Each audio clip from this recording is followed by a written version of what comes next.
Welcome to Face to Face. This is a show about change and about what's next. It's a show that wants to ask questions, peel back the layers of our average everyday experience, and go beyond scratching the surface. We interview amazing people with incredible ideas and stories who have done wild, weird, and wonderful things. Remember that imagination shared creates collaboration, and collaboration creates community, and community inspires social change. I'm David Peck, and this is Face to Face.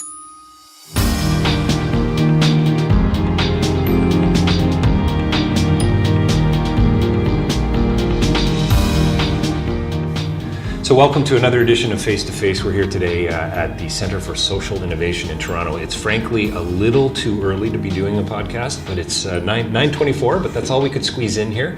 My guest today is Ben Peterson. Thanks for joining us, Ben. Pleasure. And I think you're going to like what Ben is going to talk about today. Ben is a co-founder, always a co-founder, I suppose, and CEO of newsana.com. That's NEWSANA.com, and he's going to tell us a little bit more about what that is all about and about his connection to Journalists for Human Rights. That's JHR. He was also the co-founder and executive director of JHR. So I think Ben's got some stories. That's my guess.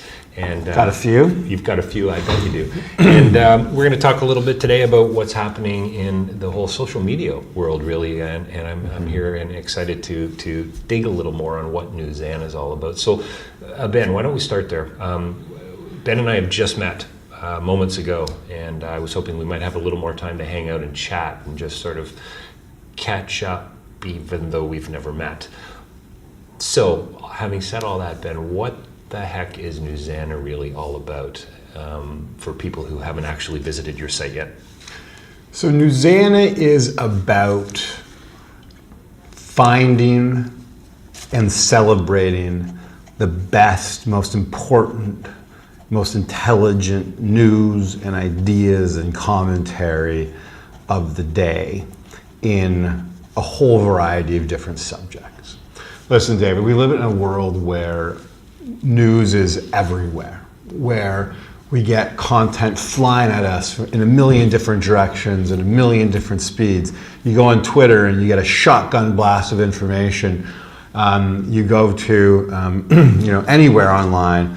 There's just constant information flowing at us, and it's becoming increasingly difficult to pick out what is the best and most relevant to you in your life.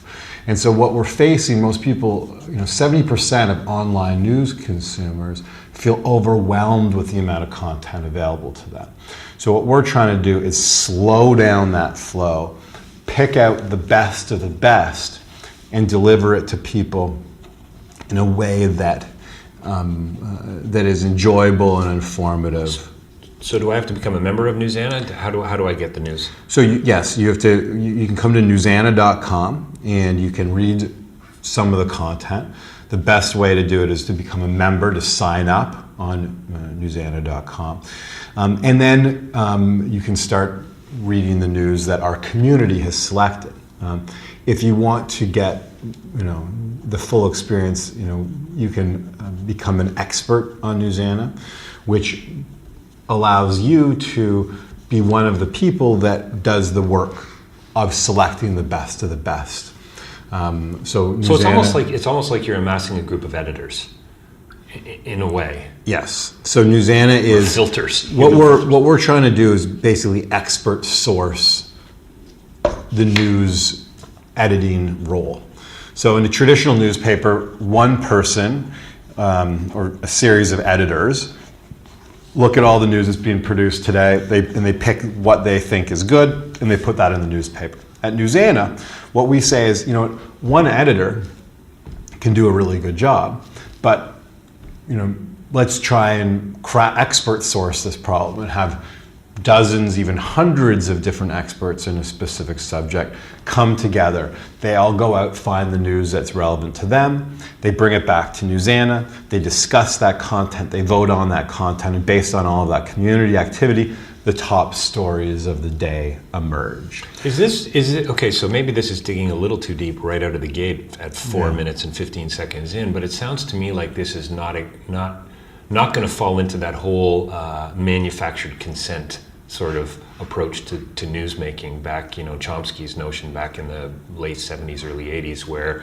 the media monopoly, right? Yeah. There's only so many people making the news, so therefore it's completely centered and it's censored and it's funneled in, it's all the news that's fit to print. Well, it's actually all the news we think is fit to print. So it seems to me like you're actually kind of attending to that a little bit. The internet has attended to it. Yeah, I think but it's overreacted. It's overproduced almost in a way. Yeah, in a way. Like the internet has allowed anybody to put whatever they want online. And so we're saying that's great. There's a lot of value to that. A lot of value, yeah. But for the average person who just wants the news, it's a little bit too much.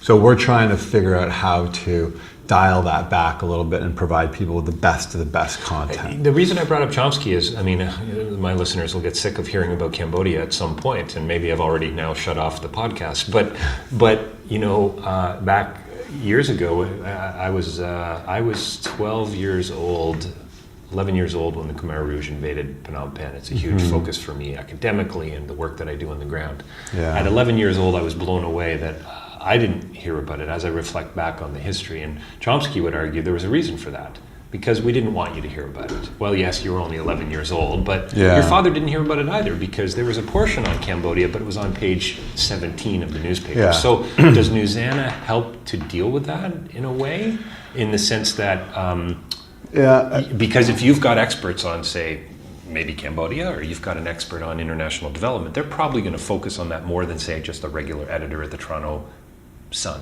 Yes. And listen, I think, look, there's a lot of things happening in this world today that still people don't know about. Right. And I think the information overload, in a lot of ways, has forced us to become more narrow on the types of content that we want to focus on and that we care about. Because there's millions and millions and millions of stories floating out there every day, and only a handful of them are on, say, what's happening right now in the Central African Republic, right, where there's talk of genocide going on, but it's getting very little attention from traditional media, and also very little attention from social media, right, just because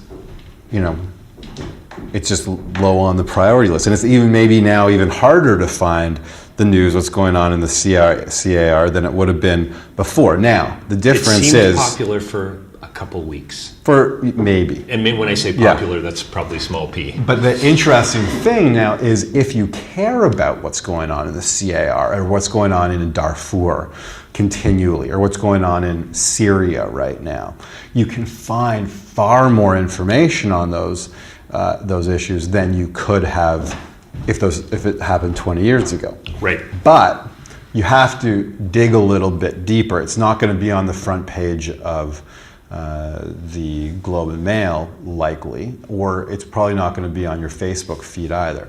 But if you know who to follow on Twitter, if you know what blogs to read, if you know which activists and which organizations are studying the situation on the ground, you can find troves of information on those issues in ways that you couldn't before. And so the editors are the specialists at Newsana, and any member really is acting as another collecting point based on their perspective. And basically what we're seeing in the news world right now is this intense specialization happening.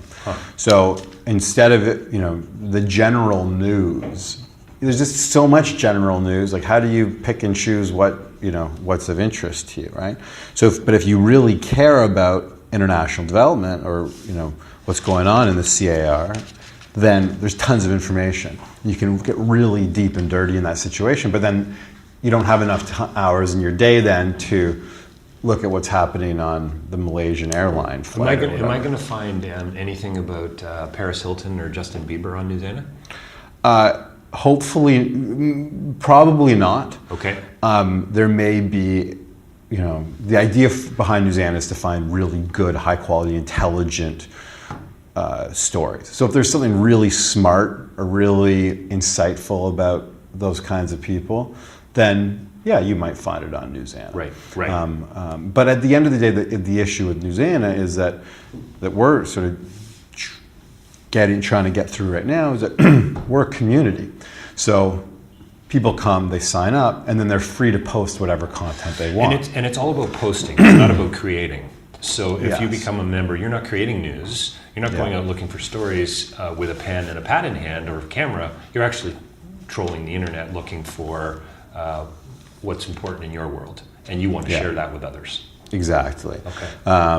It's about curating content. So going out and finding really good stories elsewhere, bringing them to Newsana, writing a brief analysis as to why you've chosen to share them on Newsana, and then letting other members vote for it. So I consumed news for years, I suppose, and there's half a dozen places that I would get it.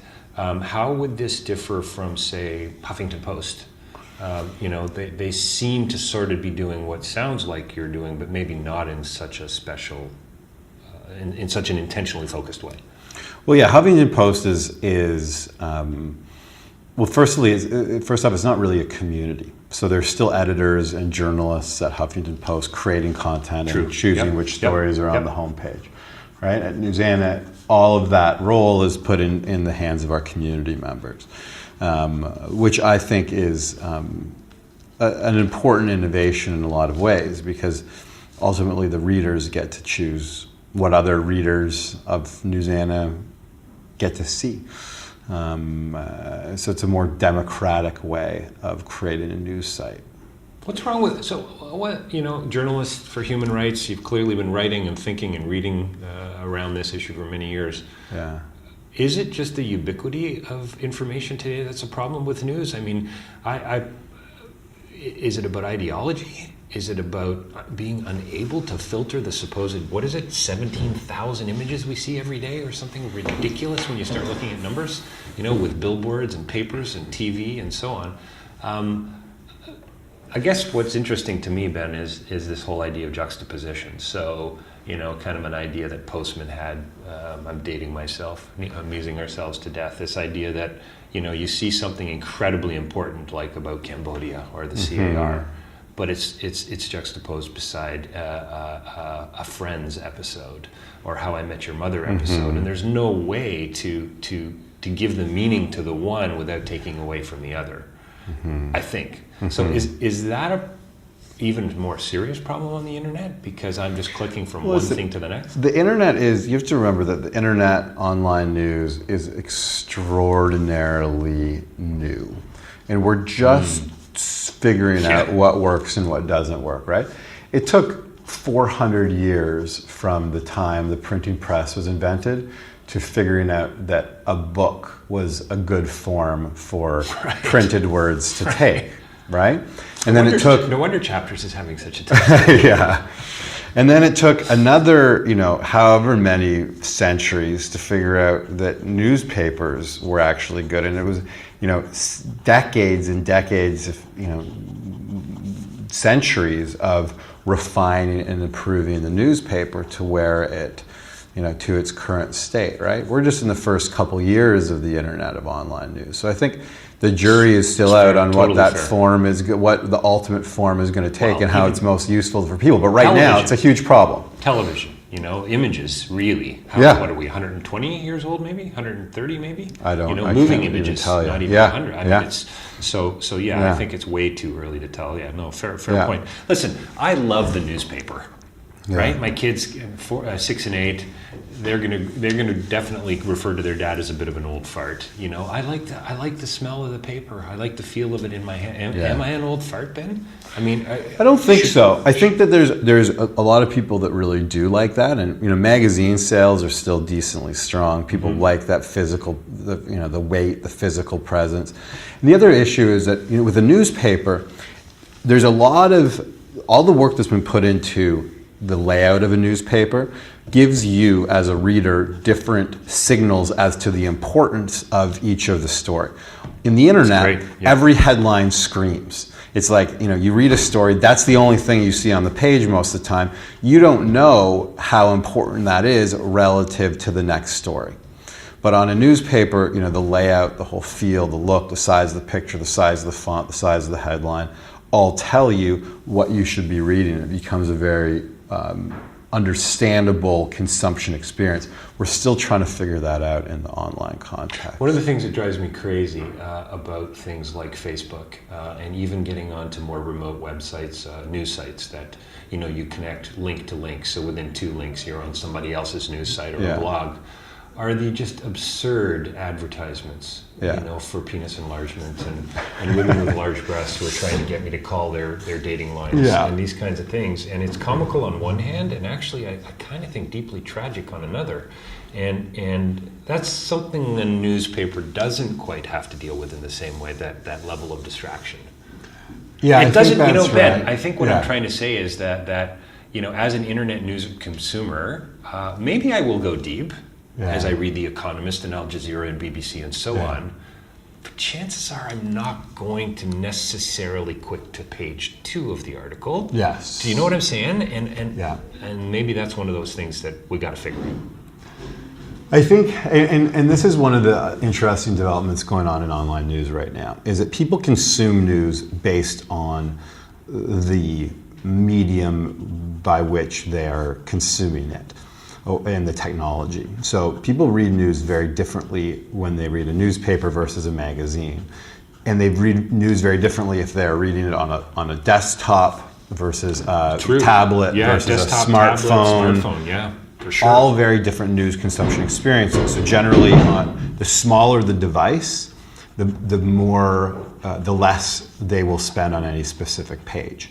And so what's happening now, I think some of the best news organizations out there are adapting the content that they're producing to the specific device that they're producing it to. So if people are reading something on a desktop, it'll be a little bit longer. If they're reading it on a tablet, a little bit shorter, but still lengthy. On a mobile phone, 50 words and you're out. Right. So and what's happening now is some of the organizations, and different times of the day, people are predictably on different machines, right? Sure. You wake up in the morning, you're on a tablet, then you go to your desktop, then you might go to your smartphone on your, on the subway ride to work. Then you're at work then you're at work and you're back on a PC, then you're back on your smartphone, then you're on your tablet. And so over the course of the day, the news flow and how news is consumed or how news is produced is going to change predictably based on where people are on their devices. It's fascinating. I have a friend who reads The Economist, listens to The Economist now religiously. And so he gets the hard copied version, but he also gets it for another $4.99 downloaded to his iPhone. Yeah. He listens to it on the way to work because he's got an hour 10 drive to Markham. Yeah. And the hard copies don't even get cracked open. Yeah. They sit in a pile on his desk, and I guess he recycles them or maybe passes them. He's listening to the whole magazine. Yeah. Now, odds are, if he was reading hard copy, he wouldn't have done the whole magazine. There would be articles that he would miss, and I guess we could get into conversations about listening versus reading and so on. But almost, that to me is fascinating. From his perspective. Look, people can consume news however they want. Yes. Whether they want to listen to it, whether they want to read it long form, short form, whatever. And so it's a free for all. Just like the amount of content is limitless, so is the ways to consume it. Are we the dumbest generation? Are we becoming the dumbest generation because of all this? No. We might be becoming the most informed generation. Okay. There's more information available than ever before. The question is, do we take the time to absorb it and to think around it? Or is it just news, and we don't So that's good. I want to come back to layout as well, because I think the Newsana layout, by the way, I've spent lots of time on the site, and I think it's wonderful. It's really slick, and not just slick from a sexy perspective, but slick from a consumption perspective, I suppose. I want to come back to that because you made some pretty interesting comments about the newspaper versus online. But this whole consumption thing, as a journalist, as a Newsana co-founder and so on now, are you hoping that people will act responsibly? Or is this just, so in other words, I'm going to read a story about the CAR, I'm going to read a story about Cambodia or about Darfur or about what's going on in the First Nation community and residential schooling here in Canada. Am I now going to hopefully get involved? Is that sort of what the goal of a good journalist is? To stir it up so that people will not only think about things in a different way, but now actually play it out. I'm actually going to get involved. I think traditionally journalists are very hesitant to make that connection. because there's this whole idea of objectivity in journalism, that they just want to present the facts and let people do what they will around it. Now, I think personally that the whole idea of objectivity in journalism is wrong and corrupt, because there's no such thing as objectivity. Everybody pretends they're objective, but they really are not. And so I think we're starting to see more and more mainstream news organizations understand that and accept it and go with the flow, and own the fact that they're biased in some ways. Now, sometimes you don't like that. I don't like Fox News, but they don't really hide where they're coming from. They might say they're objective, but they know that they're not. But at the same time, there's a lot of really good journalism on the other side that tries to get people involved in issues like you were talking about in Cambodia and whatnot. So I think that journalists, again, are hesitant in a lot of ways to try and put two and two together and say, read this story and I want you to get involved. But at the very least, what they want people to do is become more informed. And then it's up to the individuals to take action based on the information that they consume. I'm going to provide the assessment of this as objectively as I can. I'm going to then hopefully act as a catalyst. I'm going to plant a seed with you to maybe do a bit more research, to get involved in some way. The whole idea, so I started Journalists for Human Rights back in 2001. And the whole idea behind JHR is that we train journalists in developing countries to report more effectively on human rights and good governance issues. And that increases public awareness about human rights, which is not always that high to begin with. And B, it pressures governments and civil societies to respect human rights issues more than they are currently. This works very well in countries where journalism and the whole journalism infrastructure is at its infancy, and where democracy and human rights are relatively new concepts. So countries, Cambodia springs to mind, Ben. Cambodia is a great example. I think where we worked is in post-conflict countries in West Africa largely. So like Sierra Leone, Liberia, Congo is another one of our big projects, where there's not a lot of public awareness or information about what it is, what human rights are, or what good governance really means. So in that case, the journalists that we trained the goal wasn't for them to go out, report a story and create an entire, create movements around what they were reporting, but it was the collective action of their reporting is meant to increase public awareness, debate, and dialogue on those issues, which has tremendous long-term effects and a big impact on the way that these countries have developed. Well, it's kind of like a check and balance, really, isn't it? I mean, so if something, this underreported news that we haven't really talked a lot about, if we don't know about it, how is anyone actually going to even begin to consider doing anything about it? So, I mean, that's at least the first step, right? First step is to talk about it, to admit you got a problem, and then at least maybe you can, take it to the next level. Yeah, and I think in a lot of ways that's what journalism does, is exposes issues. Yeah. It makes people aware that things are happening. But ultimately, then it's up to the various other mechanisms of society to push it over the line. Did you ever, as a journalist, come across stories that you told, that you wrote about, that you followed even, that you wish you could have got more involved with? So I am not, just to be clear, I'm not actually a journalist. Oh, okay. So I've never been a journalist. I've never written. J. But I've worked with journalists. I've worked in the journalism sector for a long time, but I've never actually been a reporter. And look, there are issues all the time that we dealt with at JHR. I bet. Yeah. Where the people, our trainers and the journalists, the local journalists that we worked with, got totally emotionally wrapped up in. And a lot of stories that ended up having a huge impact. Stories that JHR helped expose have changed laws, have freed slaves, have God, there's there's hundreds of examples where stories that our people worked on had real world, like serious, big, real world impact. Got ministers in governments fired over corruption issues, all kinds of different things. So journalism makes a direct impact because it exposes injustices. It exposes things that are not right in this world. And that ultimately, that information, we live in a world that revolves around information. If you don't know if a tree falls in the woods, then it doesn't fall, right? Yep. If you know that tree falls, you can go up and clean it up, right? The world isn't perfect, and sometimes you report on an issue that should create a big reaction, and it doesn't. And it doesn't, yeah. Right?